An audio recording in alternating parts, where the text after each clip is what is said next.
I always knew birthdays could turn awkward. Forced smiles. Half-meant hugs. Jokes that land a little too hard. I just never imagined mine would end with my sister's hands slamming a cake into my face so violently that the room tilted sideways. There was frosting everywhere. My eyes, my nose, my mouth.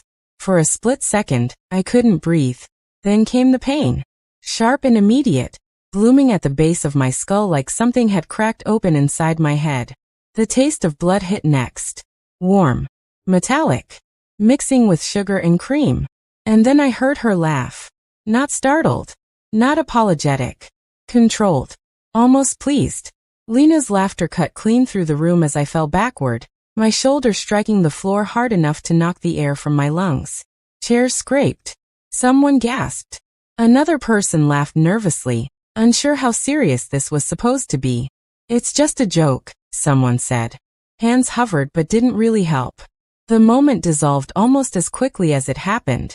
People shrugged it off, the way adults do when discomfort feels inconvenient. My vision pulsed, blue and white, as if the lights were flickering inside my head. I tried to stand. My knees gave out. Don't be dramatic, Mara, my mother said, her voice light, practiced. You're fine. Mara. That was me. 36 years old. Living alone in Seattle. Stable job. Independent. Still being told not to make a scene. I wiped frosting from my eyelashes and forced a smile. I said I was okay because that was the role I'd been rehearsing since childhood. In our family, peace was a performance. And I had always known my lines. I was the steady one. The quiet one. The daughter who didn't need attention because, as my mother liked to say, Mara's strong. She can handle herself. What she really meant was simpler. Lena needed the spotlight more. Lena was born less than 2 years after me. But you'd think she was the first child, the golden one. Loud, charismatic, magnetic. When she entered a room, people noticed. When she laughed, everyone followed. When Lena smiled, our mother lit up. When I walked in, she softened, polite, distant, like she just remembered I existed. I learned early that Lena's mood set the temperature of the house. If she was happy, everything was smooth. If she wasn't, everyone scrambled to fix it. And I learned how to disappear into the cracks. I stopped questioning the small things. The time she accidentally knocked me into a coffee table when we were kids. The way she whispered clumsy after I fell down the stairs in high school. How she insisted on carrying my bag at family gatherings, only for everything inside to spill out moments later. Every time, the response was the same. She didn't mean it. You're too sensitive. She loves you. So I stopped asking for help. I built a life that kept me at a safe distance. A small apartment. Long work hours. Fewer family visits. But Lena had a way of pulling herself back into my orbit. Little comments. Small digs disguised as jokes. Moments everyone laughed at except me. And every time I tried to defend myself, I heard it again. You're overreacting. That's why, even as blood slid warm down my neck at my birthday dinner, part of me wondered if I was the problem. Maybe the pain exploding at the back of my head was just bad luck. Maybe her grin, wide, sharp, wasn't satisfaction, just poor timing. Maybe the laughter around me wasn't cruelty, just confusion. I drove home replaying the moment over and over, gripping the steering wheel until my knuckles ached. I told myself it was an accident. Just Lena being Lena. But lying awake that night, my head pounding, something felt different. An instinct I'd ignored for years stirred awake. Quiet, insistent, whispering that this time wasn't like the others. By morning, the pain had sharpened into something vicious. Light made my vision double. Nausea rolled through me when I tried to sit up. When I touched the spot behind my ear, my fingers came away sticky with dried blood. Fear crept in slowly. I dressed carefully, steadying myself against the wall when the room swayed. Driving to the ER felt reckless, but calling my family felt worse. I could already hear my mother's voice telling me I didn't need a doctor. So I went alone. And that decision, quiet, unannounced, would become the first crack in a story I'd spent my entire life trying not to see. The ER was louder than it needed to be. Monitors beeped. A child cried somewhere behind a curtain. The smell of antiseptic hung heavy in the air. Bright lights drilled straight into my skull, making my vision blur at the edges. The nurse noticed immediately. She didn't dismiss me. She didn't joke. When I flinched at the overhead lights, she guided me into an exam room without hesitation, her hand firm but gentle on my elbow. "What happened?" she asked. The question felt heavier than it should have. I hesitated. Saying it out loud felt wrong somehow, like breaking a rule I'd followed my entire life. "My sister," I said finally. She shoved a cake into my face. I fell. The nurse's pen paused for half a second, just long enough for me to notice. She didn't laugh. She didn't smile. She just nodded and kept writing. "How long ago?" "Last night." "Did you lose consciousness?" "I don't think so." But even as I said it, doubt crept in. There were moments I couldn't fully remember, gaps that made my stomach tighten. A few minutes later, the doctor came in. Dr. Parker. Calm voice. Steady movements. The kind of presence that made you feel like nothing important would be missed. He asked me to follow his finger, squeeze his hands, touch my nose, smile. I did my best, though the room tilted slightly every time I moved. "Let's get some imaging," he said, "just to be safe." Safe. I wondered when that word had stopped applying to my family. The scan room was cold and humming, filled with machinery that sounded almost alive. I lay still, staring at the ceiling, while the machine moved around my head. My thoughts drifted back to Lena's face the night before. That smile. The quick glance over her shoulder before she shoved me. I'd explained that look away for years. Misread it. Minimized it. Told myself I was imagining things, but lying there, with my skull throbbing and the world spinning, those excuses felt thin. Fragile. When Dr. Parker returned, something had changed. He pulled a stool close instead of standing. He turned the monitor so I could see it. "Mara," he said carefully, "you have a hairline fracture." My stomach dropped. "It's not severe," he continued, "but it's real." I stared at the image, my brain struggling to connect it to my body, to my life. "And," he added, clicking to another scan, "this wasn't the only thing we noticed." He pointed to my rib. "There's evidence of an older fracture here. Based on healing patterns, it happened around 3 years ago." 3 years. The staircase. The fall everyone laughed off. Lena standing behind me, arms wrapping around my shoulders afterward, whispering that I was always so dramatic. I gripped the edge of the exam table as the memory snapped into place with sickening clarity. Dr. Parker watched me closely, like he was gauging how much truth I could absorb. Then he exhaled and reached for the phone mounted on the wall. "I need to report this," he said quietly. The words hit harder than the diagnosis. Report this. Serious. Required. Not a joke. Not clumsiness. Not my imagination. When he hung up, he met my eyes with an expression I'd never seen directed at me before. Certainty. "Someone did this to you." For a long moment, I couldn't speak. The phrase echoed in my head, louder than the hallway noise, louder than the pounding in my skull. I'd spent years absorbing blame, shrinking myself, convincing my mind that Lena's presence during every injury was coincidence. Accidents happen. Sister's roughhouse. I'm just clumsy. But Dr. Parker's calm refusal to soften the truth left no room for those stories anymore. A soft knock came at the door. A woman stepped in, introducing herself as Detective Reyes.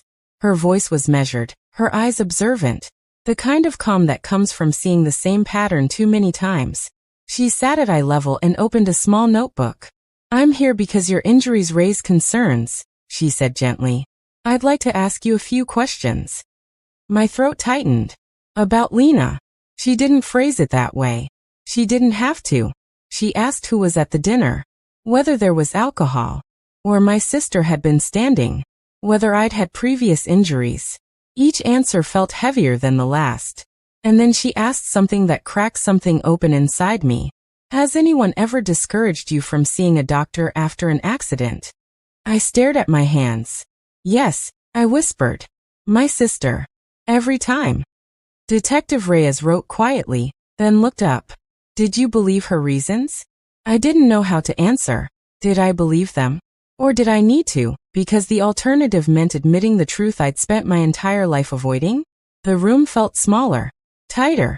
And just as Detective Reyes prepared to ask the next question, the door flew open. My mother's voice filled the room before I even saw her face. "Mara, what are you telling these people?" Her tone wasn't worried. It was offended.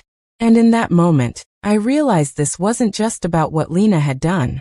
It was about everything my family had helped me ignore. My mother didn't wait for permission to enter. She swept into the room like she owned it, her heels sharp against the linoleum, her expression already arranged into indignation. My stepfather followed a half-step behind her, silent, uneasy, eyes darting between me and the detective. "What is this?" my mother demanded. "A fracture? From a birthday joke?" Her name was Elaine Mercer.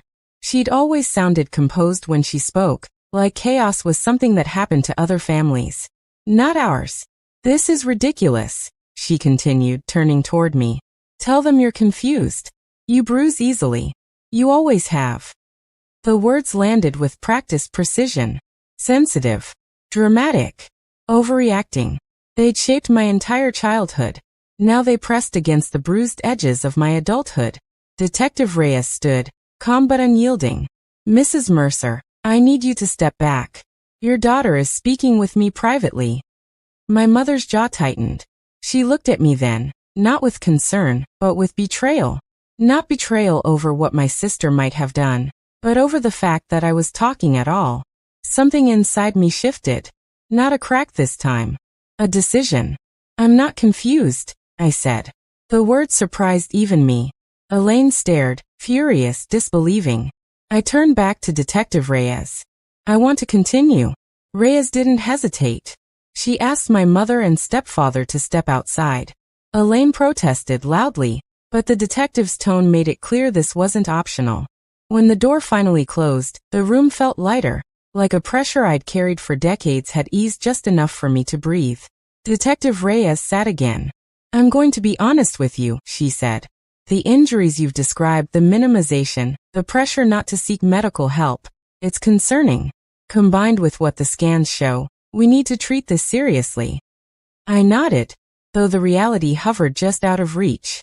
"Too big to hold all at once. We've requested security footage from the restaurant," she continued, "and we'll be speaking to everyone who was there." Then she asked the question that stunned me more than the diagnosis. "Do you feel safe going home?" Safe. The word felt foreign, like it belonged to other people's families. "I don't know," I admitted. Reyes softened. "That's an honest answer." Before she could explain next steps, there was another knock. This time, the door opened slowly. A woman hovered in the doorway, eyes glossy, hands twisting together. My aunt, my mother's younger sister, Nora. She'd always been the quiet observer, the one who noticed things but didn't name them. "Mara," she whispered. "I should have come sooner." She took my hand. Hers was cold. "I tried calling you last night," she said. "When you didn't answer, I had a feeling something wasn't right." She looked at Detective Reyes. "I have information." Reyes motioned for her to sit. Nora swallowed hard. "I've seen Lena hurt Mara before." The room went still. "When they were kids, it started small," she continued. "Things I didn't know how to explain away. I told myself it was sibling rivalry, accidents, kids not knowing their strength." She wrung her hands. "But as they got older, it changed.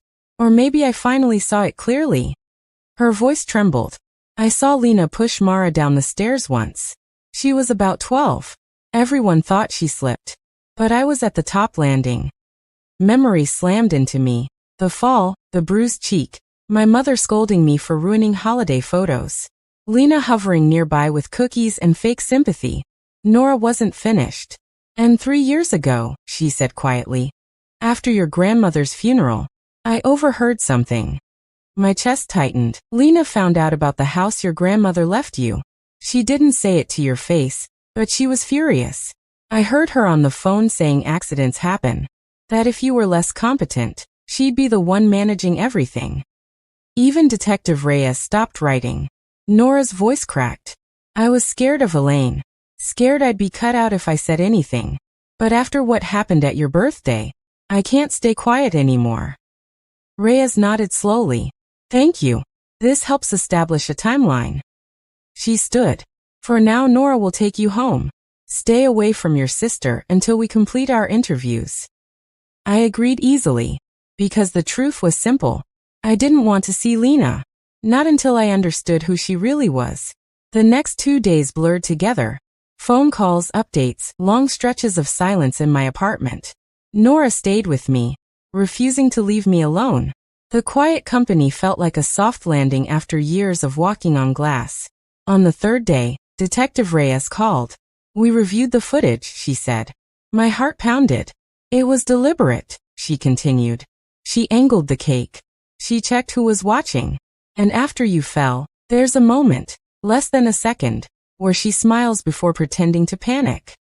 A cold wave washed through me. Reyes didn't stop. We also obtained her phone. There are notes, dates that match your injuries, and a section labeled future. I closed my eyes. This wasn't spontaneous, she said. She planned patterns. Then came the sentence that changed everything. We're moving forward with charges. And suddenly, the story I'd been living my entire life was no longer just mine.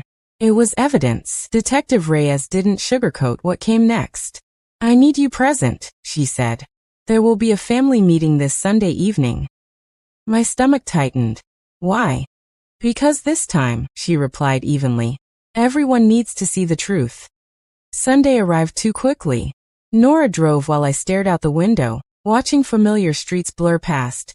Streets I'd grown up on, streets lined with memories I'd spent years rewriting to survive. The house came into view, large and immaculate. The same place where silence had always been mistaken for peace. When we stepped inside, the sound of laughter hit first. Lena was already there. She stood in the living room, glass of wine in hand, glowing with the ease of someone who believed the world was still bending in her favor. She looked perfectly relaxed, perfectly confident. Then she saw me. Her lips curled into a smirk. Well, she said lightly, look who's finally healed. My mother hummed disapprovingly from the kitchen. Mara, don't start anything. Start anything. As if I ever had. Before I could respond, a sharp knock echoed through the house. The room shifted instantly. Detective Reyes stepped inside with 2 uniformed officers. Her presence was calm, controlled, undeniable. Lena Mercer, she said clearly, you're under arrest. The silence that followed was explosive. My mother shouted that this was absurd. My stepfather backed away, face drained of color. Nora stayed rigid beside me, her hand finding mine. Lena laughed too loud, too fast. You're kidding, right? For what? A birthday joke. For assault, Reyes replied. And for evidence indicating intent to cause future harm. Lena's eyes snapped toward me, narrowing. The mask slipped. You think you're so perfect, she spat. You think you deserved that house? You think Grandma loved you more? My mother gasped. Lena didn't stop. She pitied you, Lena continued, unraveling in real time. You were always pathetic, fragile, and everyone acted like I should feel guilty for being stronger. That's enough, Reyes warned. But Lena lunged forward, pointing at me, rage shaking her frame. You ruined everything the day you were born. There it was. The truth she'd hidden beneath decades of smiles. The officers moved fast, grabbing her arms, cuffing her wrists as she thrashed and screamed. She turned toward my mother, desperation bleeding through the fury. Tell them, she begged. Tell them Mara's exaggerating. But Elaine didn't move. Her face had gone ghostly white. For the first time in my life, she looked unsure, like she was seeing something she could no longer explain away. As Lena was let out, screaming, the house fell into a stunned, hollow quiet. And I stood there, heart pounding, realizing something fundamental had shifted. This time, the world had moved in my favor. The aftermath unfolded quietly, almost gently. Within weeks, Lena accepted a plea arrangement. Supervised probation, mandatory therapy, and a long-term order barring her from coming anywhere near me. It wasn't dramatic justice. It was steady, real. During the hearings, my mother barely spoke. When the footage was played, when the notes were read aloud, when old injuries were listed in careful detail, something in her seemed to collapse inward. One afternoon, she called me. She said she'd started therapy. Not for Lena, for herself. For the years she'd spent denying what she didn't want to see. I didn't know what to say. So I said the only honest thing I could. I hope it helps. The house my grandmother left me, the old Victorian, became my refuge. Restoring it felt like restoring myself, room by room, memory by memory. Every repaired floorboard felt like reclaiming ground I'd lost. When I finally opened its doors as the first meeting space for a small support center, a place for people untangling family-made wounds, I felt something unfamiliar settle into my chest. Safety. Freedom. Some people believe family loyalty means enduring anything. But I learned the hard way that real loyalty doesn't demand silence in the face of harm. It protects. It names the truth. And sometimes it requires walking away. I'm still learning what a healthy life looks like. Still finding my footing inside a freedom I never expected to have. But the story isn't over yet. Because truth doesn't just end things. It makes space for what comes next. The house felt different after everything ended. Quieter. But not the hollow kind of quiet I'd grown up with. This was the kind that didn't demand performance. No tension humming beneath the walls. No waiting for someone else's mood to decide how the day would unfold. For the first time, silence felt safe. The court process moved slower than the arrest, but heavier in its own way. Every hearing peeled back another layer of truth. Security footage replayed in slow, clinical detail, medical reports read aloud without emotion. Dates lined up like dominoes finally falling into place. I watched my life turn into evidence. And strangely that helped. Because evidence doesn't gaslight you. It doesn't minimize. It doesn't tell you that you imagined your own pain. Lena sat through most of it with her jaw clenched, eyes forward, refusing to look at me. When she finally did, there was no apology there. No regret. Just something brittle and angry, like she was still searching for a way to blame me for the outcome. But the outcome was no longer mine to carry alone. The plea deal came quietly. Supervised probation. Mandatory psychological treatment. A permanent protective order. No contact. No loopholes. It wasn't cinematic justice. There were no dramatic speeches. No satisfying confession. But it was real. And for the first time, it wasn't fragile. My mother changed in smaller ways, less visibly but deeply. Therapy didn't magically fix our relationship. It didn't rewrite the past. But it did something else. It stopped the pretending. She no longer told me I was exaggerating.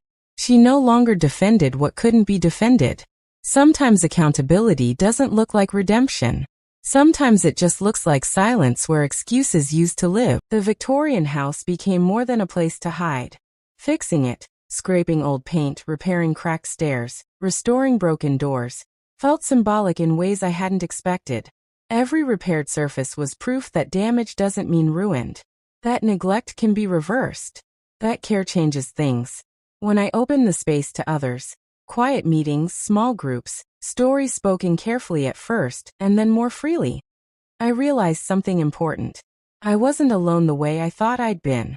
So many people carry injuries that were disguised as jokes. So many families protect the loudest voice and silence the wounded one. So many survivors doubt themselves because doubt was taught, reinforced, inherited. I still have days where old instincts surface, where I feel the urge to apologize for taking up space, for speaking too clearly, for naming harm directly. But those days pass faster now. Because I know what the truth costs. And I know what it gives back. If there's one thing this story proves, it's this. Truth doesn't just break things apart. It clears space. Space for safety. Space for choice. Space for a life that isn't built around survival. If you've ever been told you were too sensitive. If you've ever been hurt and then convinced it didn't count. If you've ever doubted your own memory because someone else needed you quiet. You're not alone. And your pain was never imaginary. If this story resonated with you, take a moment to like this video. It helps more real stories like this reach people who need them. Subscribe if you want more intense, true crime-style stories that go deeper than headlines and expose what really happens behind closed doors. And most importantly, tell me in the comments, what kind of story should come next?